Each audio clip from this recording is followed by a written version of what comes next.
Contagious disease. Oh, that's great. That's the whole point of this party, to expose kids to chickenpox when they're young. Now, the practice was common for generations until a chickenpox vaccine came onto the market. That was in 1995. But now with some parents worried about childhood vaccinations, that they may contribute to autism and other disorders, the Pox Party back in fashion. Is this a good idea? Pediatrician Dr. Bhatia is joining us once again. Good to see you. All right, so people hear this and they say, wait a minute, there's a vaccine out there to prevent chickenpox. Yet some parents are going against that and saying, all right, kids, let's go get chickenpox. Are you surprised that's going on? I am actually surprised by that. There is a vaccine for chickenpox. We know we can give it, and children won't have as severe a case of chickenpox as if they were exposed to other kids that have it. So I am surprised that parents are choosing not to do the vaccine, but to actually have their children exposed to it. Before we get into the whys of why they're doing it, let's get the chickenpox discussion out of the way first. First off, is it dangerous at all for kids to go through that? Well, chickenpox is an infectious disease, and it's dangerous for kids primarily under 1 year of age. Those are the kids that we really worry about when they get it and usually end up hospitalized. Once you're past that 1 year time frame, it's not as dangerous, but the concern is time lost from both parents and kids, hospitalizations, the cost of taking care of them. That's when we get concerned about those issues. And how about the vaccination itself? Is it foolproof and is it lifetime?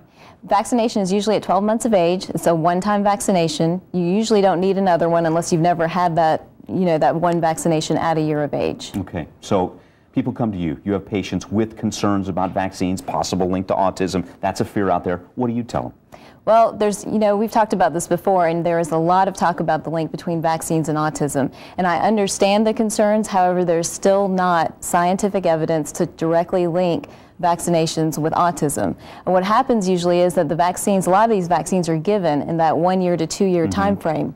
And that's when most kids just start talking and they're interacting, and that's how you pick up autism, is through verbal cues. So I think there's a big misconception where maybe parents are picking up the fact that their kid isn't talking at the same time that their child is receiving a vaccine and assuming that the vaccine is responsible for that, whereas that's just not the case. And again, research still being done on this. Research still being done on this. There was a concern that thimerosal was in some of the vaccines, but that was taken out of all the vaccinations a few years ago with the American Academy of Pediatrics and the CDC all working together to do that. But even that, there was still not a direct link that thimerosal was causing autism. Last question real quick.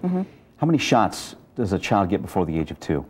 Child gets about 20 shots before the age of 2. There are about 11 different vaccinations. Are we over-vaccinating?